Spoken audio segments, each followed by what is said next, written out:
Happy Veterans Day edition of our security clearance news update. Hi, I'm Lindy Kaiser with Clearance Jobs. On Friday, the Performance Accountability Council Program Management Office released its new quarterly update, updating on personnel vetting, policy process, and what is going on with the Trusted Workforce 2.0 effort. Within that update, which we wrote about already over at clearancejobs.com, it mentioned their personnel vetting management standards, which were released, signed in July, and those updated. I thought it was a good time to refresh security clearance terms. So this is the security clearance terms edition of your security clearance news update, actually. When you look at that personnel vetting management standards, or PVMS, there are a lot of new terms in there that are outlined. This is great for security officers to be aware of. It has guidance for departments and agencies. I say it's a good time for everyone to become aware of this documentation. One of the things I often talk about is that we have these policies released, and then we have such a long lag time, right, between like the policy and then the implementation. I think it's good to get ahead of that. So if you're a security officer, start considering how and what will need to get updated in your training now. So those security clearance terms and updates on the 5 vetting scenarios. So again, a term to be aware of: what are the personnel vetting standards? What are the personnel vetting scenarios that you need to be aware of? So personnel vetting scenarios: initial vetting, continuous vetting, upgrade and trust, reestablishment of trust, transfer of trust.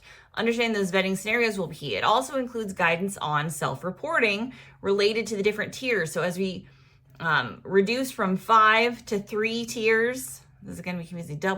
This is blonde math here. From 5 to 3 tiers in the personnel vetting scenarios, you're going to have different reporting requirements for low, moderate, and high risk, and then again for the sensitivity positions. So that is outlined in the PVMS.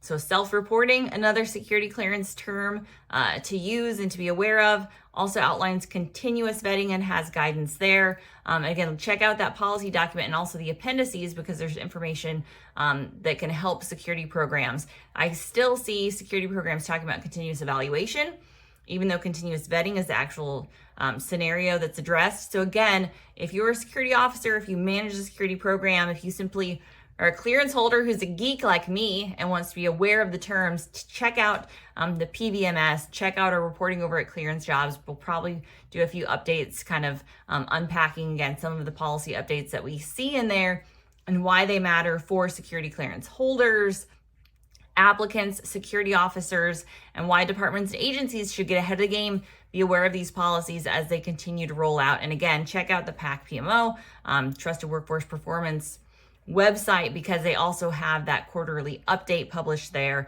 It has new updates related to what they're calling phase 3 of Trusted Workforce, which is now rolling out. So if you were a geek like me and have been paying attention to that report before, what you see in the new reporting, slightly different and updating, again, to address more, again, those vetting scenarios, which is a term that you should use and be aware of. So for more geeky security clearance terms, for more news you can use about the clearance process, please visit us over at clearancejobs.com.